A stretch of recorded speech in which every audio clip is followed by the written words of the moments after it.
I saw a child step out of the darkness with a single note. Gary, Indiana, a summer evening, 1966. I still vividly remember the feeling as I pushed open the heavy wooden door to my living room that night. The old yellow light cast an unsteady glow on the tile floor, as if waiting for something to happen. The space was small and stuffy, but filled with a strange energy I couldn't name. The smell of rotting wood, the sound of the wind blowing through the cracks in the door, the shudder, of the sin, ceiling, in fan, all of it blended into a background that I had no idea would become the most indelible memory of my life in a few minutes. And Michael, then about 7 years old, was sitting on a tiny wooden chair in the corner of the room. He didn't play with his toys, didn't talk, just quietly watched us practice as if he were observing the world through a secret window.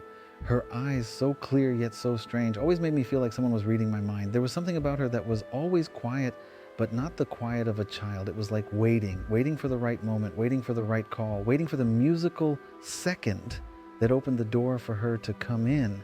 That night, I don't know why I was drawn to those eyes. I was adjusting the strings of my guitar when I glanced over and caught Michael quietly humming a rhythm to the movements of my fingers.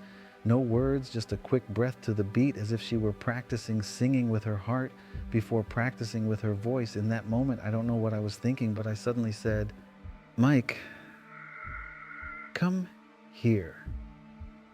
Try to join in with my part."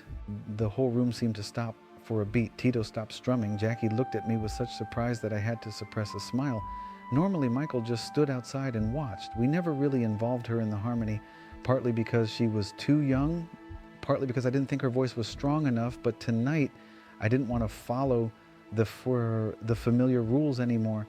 Michael looked at me, his eyes like a child discovering a secret he wasn't sure he was allowed to reveal. He stood up, his steps light but with an unreadable tension, like the gate of someone, entering a dangerous area they didn't know they were in. He stood next to me, so quiet I could hear his tiny breath mingling with the hum of the fan. I brought the microphone down to her level. "Just follow my rhythm." And she nodded, just a small nod, but strangely sure. And her hands on the microphone were shaking slightly, but not out of fear, like the calm excitement of being standing in front of a half-open door. And I started to sing the main part. My voice rang out steady and familiar, but when Michael joined in, everything changed. At first, her voice was as thin as the outline of a sketch, but just as I was thinking maybe I was expecting too much, it came a change so quick I almost forgot to breathe. Michael's voice suddenly became sharp, clear, and blended with mine in a way that sent shivers down my spine, not because it was perfect, but because it was right place, right color, right feeling, as if she had heard the harmony 100 times in her head and now just needed to open the door for it to come out. Tito unconsciously let go of the strings.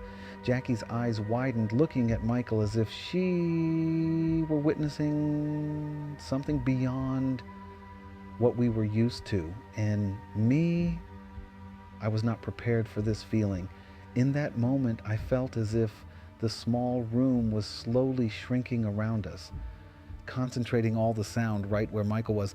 I looked at her. Michael closed his eyes, his eyelashes fluttering as if entering a world of sound and invisible curves that only he could see. He didn't sing like a child imitating his brother. He sang like someone who knew he belonged here, as if the music had been waiting for him all along. I felt a chill run down my spine, but not from fear. It was the feeling of realizing something so big was forming, a moment when you understand that after today, nothing will be the same again. When we finished singing, only the steady hum of the ceiling fan could be heard. No one spoke, No one moved. The whole room was filled with a kind of silence, like when someone has just revealed a big secret that everyone has yet to fully understand. I looked at Michael. The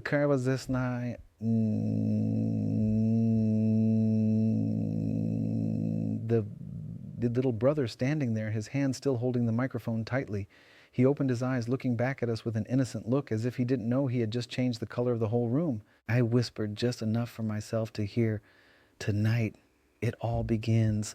I'll never forget the moment after Michael sang the first chord. The room held its breath, not a comfortable silence, a silence that made me hear my own heart skip a beat.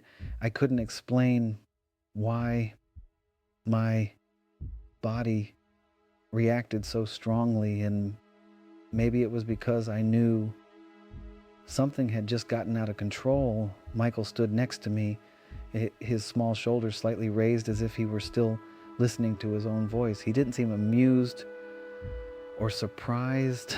He was just feeling it. That was what confused me the most. A 7-year-old reacting like someone who had lived long enough to understand the power of every vibration in a voice. I took a deep breath, trying to keep my hands from shaking.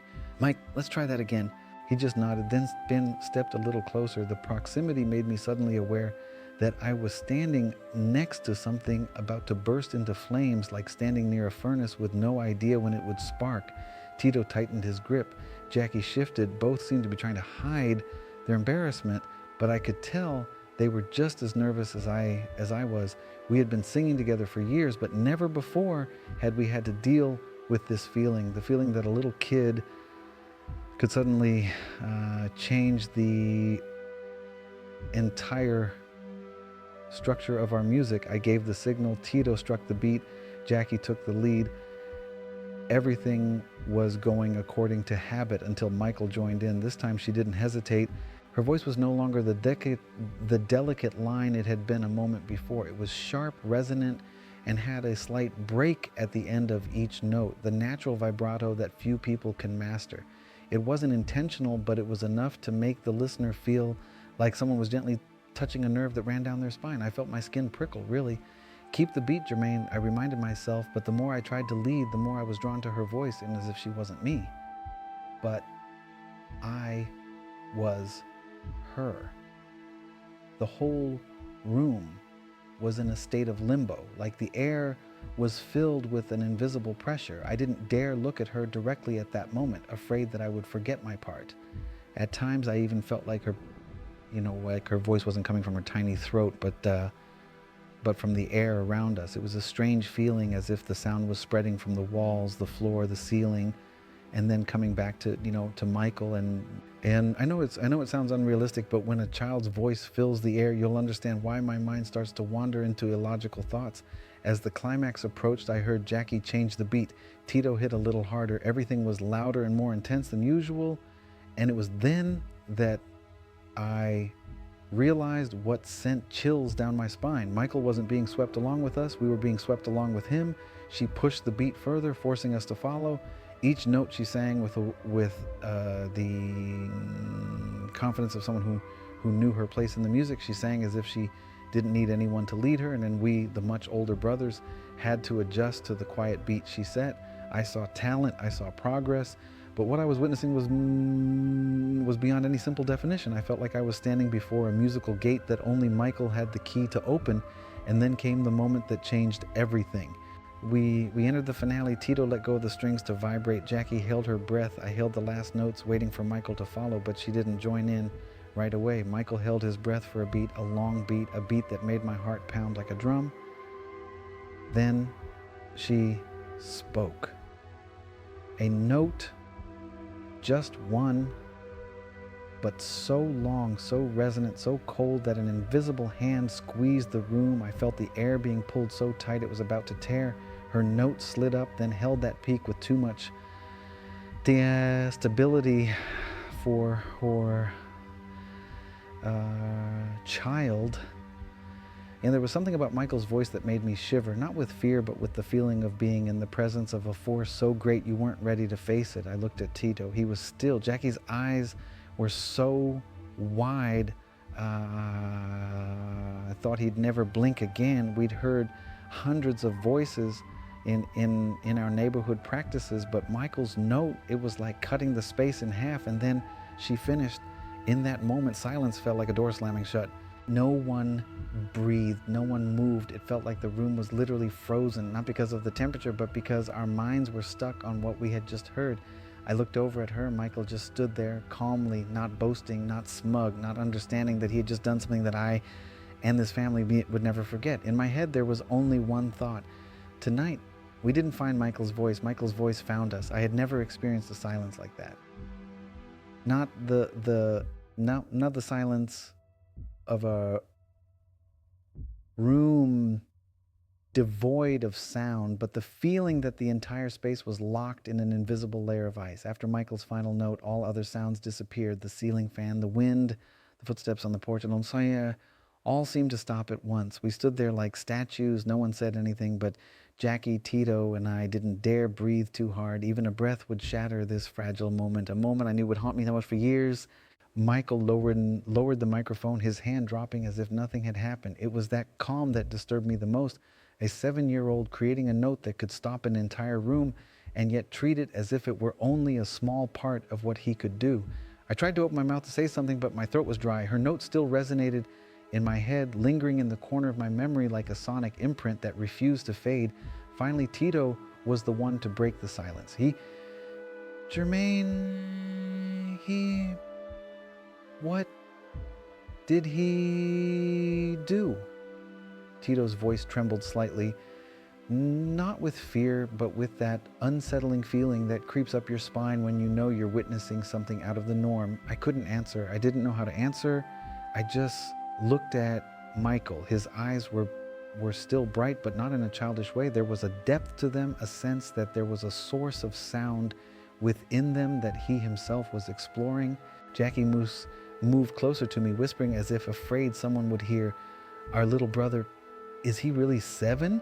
I understood what he meant, not literally, but the sense that there was something more mature than his age in his voice. It was like she had lived a long time in a place where there was only music, and today she came out with a part of that world. Michael looked at us, his eyebrows slightly furrowed, as if he was worried about his brother's reactions. Did I do something wrong? His voice was small, trembling, sincere, and the question made my heart clench. We didn't say anything because we were too surprised, and he thought he had done something wrong. I knelt down to her eye level. No, Mike, I didn't do Chan.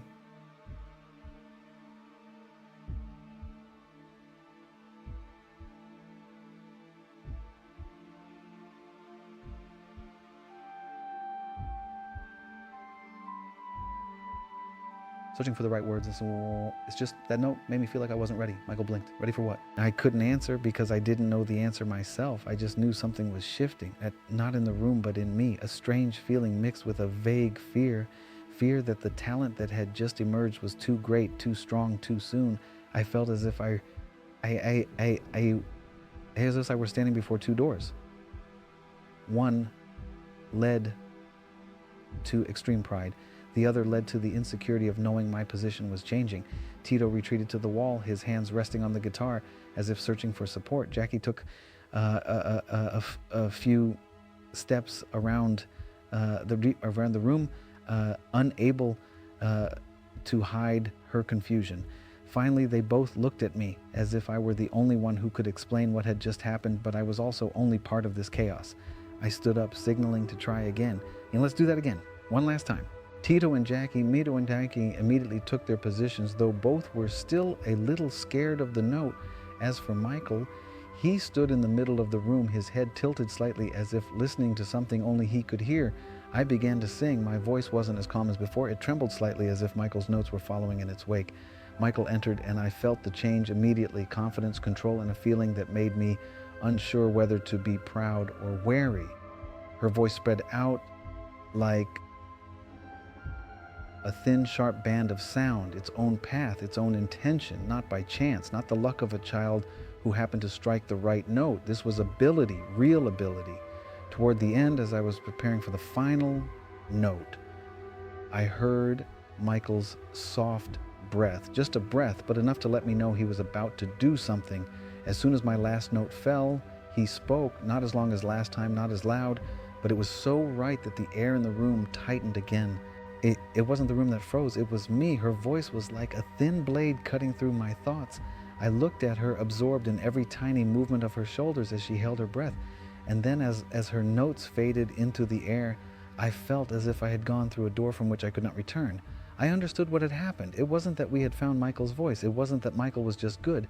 It was that from that moment, the entire direction of our family had begun to change. And I, more than anyone else, was the first to feel it. Michael looked at me, his eyes waiting as if to ask, "Can you do it?" I swallowed once, then spoke slowly. "Mike, you didn't just do it, you just made this room stand still again." And this time it was me who shivered. After the last try, the room wasn't as cold as it had been when Michael had dropped the note that had frozen the space, but it carried a kind of weight that was hard to describe, a change, a quiet one, but one that was creeping through every crack in the wood, every chair, every step we took. I sat down in the chair feeling as if beneath me was not the old wood, but a slippery, inclined plane, and one slip, and I would be pushed to the edge of something new that was forming. Michael stood in the middle of the room, his fingers fiddling with the microphone, unsure of what to do next. He looked so small in the space that had been distorted by the power of his own voice. And a 7-year-old, but the voice he had just sung made me feel like he was carrying something beyond his age, beyond my ability to understand. Tito was the one to break the silence again. What are we going to tell Dad? His voice was low, hesitant. The scary thing was I understood why Tito was asking. Not because Dad would blame me. No, he wouldn't, but because Dad would notice. And when he noticed, everything would change. Jackie walked slowly around around the room like an animal sniffing for something new. "Jermaine, are you sure tonight is just a normal night?" I knew he wasn't joking, and I couldn't say yes.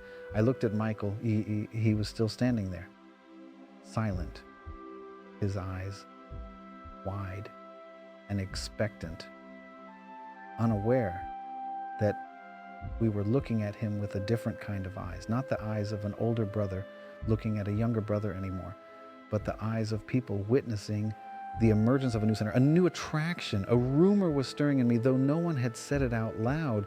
If he can sing like that now, but what will he be like in a few years? The thought gave me goosebumps, and suddenly outside the window, I heard footsteps, someone walking across the porch. For some reason, I felt like that person could hear what we had just heard, as if Michael's notes were loud enough to spill out onto the street. Tito whispered, "If the neighbors hear them, there will be gossip tomorrow." And he was right. In Gary, news travels fast. I think the Jacksons have a new kid who can sing really well. Who would believe that a kid can sing that loud? You know, what do those kids practice that makes them sound like grown-ups? I heard the rumors before they even came out. They hadn't even come out yet. They ran through my head like shadows. Not dangerous rumors, not bad rumors. Just whispers that could change the way people saw my family, and more importantly, change the way we saw each other. I took a deep breath. My chest felt heavy. It wasn't because I was jealous, or rather, it wasn't just that. I felt a strange, half proud, half uneasy feeling. It was like I was witnessing a star bursting into life right before my eyes, but I didn't know where I stood in that sky. Michael sat down next to me, gently tugging at my sleeve. Did I do something to upset you guys? My heart clenched. He had absolutely no idea what was going on in our heads. I leaned down, put my hand on his shoulder. "No, Mike, it's just, Her voice made us think a little. He tilted his head. Thinking about what? I couldn't tell the truth. I couldn't say that her voice had just forced me to accept the fact that I might no longer be the center of the group. I just smiled. A smile so twisted that I could tell it didn't match my real feelings. "We're just surprised. You're great, Mike." Her eyes lit up, but then faded as if she realized there was something we hadn't said. Jackie suddenly said, "How about let her sing the opening The room jumped. Tito looked at me, waiting for a reaction. Michael's eyes widened, his lips parted in disbelief. That was a stab at the fragile balance that remained. Jackie continued, "If the last note stills the room, then she's clearly leading us." I felt my heart skip a beat, but I couldn't say no. I couldn't fight what I'd heard. I swallowed. "Now let's try." Michael flinched. You really started?" Tito interrupted. "Just trying. See how it feels." But I knew this was no longer a try. This was the first step of all the changes that were to come. Michael stepped into the middle of the room, my original position. I stood back a few steps, feeling the ground beneath my feet shift. Her eyes were shining, not bragging, not greed, just eagerness, and very sincere, but that was what made me ache. Tito plucked the strings, Jackie counted the beats, Michael took a deep breath. The air before he sang was thicker than usual, a silence waiting to explode. Then he sang, and from the first note, I knew that night was the night I lost my old place and at the same time found something even greater, the birth of a voice that nothing could stop. When Michael took the first note from the opening position, the position that had been mine all these years, I felt the room spin, not with the music, but with her. Her voice rang out light but sharp, thin but sharp, like the blue flame a chef uses to test gold, not blazing, not flashy, but capable of melting all the old ideas in the listener's mind. Tito blinked repeatedly at that opening line. Jackie could only stand and watch, her lips slightly parted as if she wanted to say something but didn't dare to say it. As for me, I stood behind her, listening to each sound she made as if listening to the soul of something very large awakening. I knew I had disappeared from the center in a single breath. But what troubled me most was not the shift, but the feeling that I wasn't as sad as I thought. I just stood there torn apart by both pride and emptiness. Michael finished the opening verse, then turned to look at us, his eyes asking, "Did I do it right?" No one had time to answer. That silence, unlike the chaotic silence after the note, was like a full stop, a conclusion. Michael didn't just harmonize well, heard it right, heard it. It wasn't painful to say. It wasn't painful to say. Is like taking a bandage off a wound. You know it's going to sting, but it's the right thing to do. Michael looked at me, his eyes bright but reserved. "Are you sad?" I leaned down, put my hands on his shoulders. "No, just getting used to something new, and that something new is you." She smiled softly, a smile so small it was almost invisible, but it was that smile that turned my emotions. I'd never seen Michael so radiant, not because he was shining, but because he was allowed to shine, acknowledged by us, acknowledged by me, who was always in front of the microphone. But the emotions, the notions didn't stop there. Tito moved closer to me, lowered his voice. "Do you feel like we've opened some kind of door?" I nodded. "Yes, and this door only opens one way." Jackie added, "You mean there's no going back?" I sighed. It's not about going back. It's about everything from now on."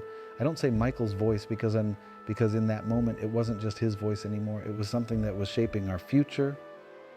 I felt like I was standing on the border between a family and a journey that I wasn't sure if I could still play the same role. I sat down on the chair, leaving Michael in the middle of the room, so there's an invisible circle of light surrounding him. The small, cramped room suddenly felt larger, as if the sound he made had expanded the space in ways no one could have imagined. Tito and Jackie began to discuss in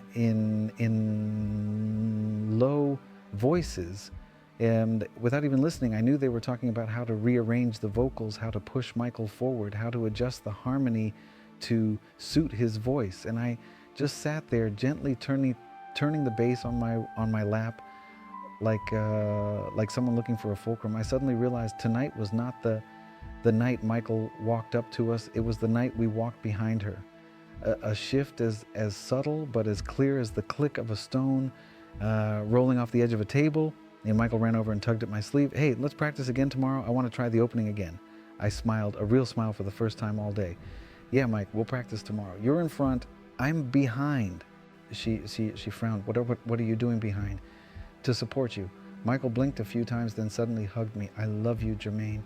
That small embrace, it made all my insecurities shrink, then soften into something softer. Not quite gone, but softened. And in that moment, I understood that being behind wasn't a loss. It was the only way to keep you standing. And I wanted to do it, not for the name, not for the group, for you. As we packed up, I looked back at the room one last time. A small, old, narrow living room. But to me, it looked like the battlefield of an unseen battle. And Michael had just reached the summit first. I knew exactly what it felt like to witness a legend take the first step. I knew exactly that I was the first to hear that room-freezing note. And I knew exactly that, from tonight on, I was more than just Michael's brother. I was the one who witnessed the rise of a voice that later everyone would remember, a voice that had chosen to appear right before my eyes.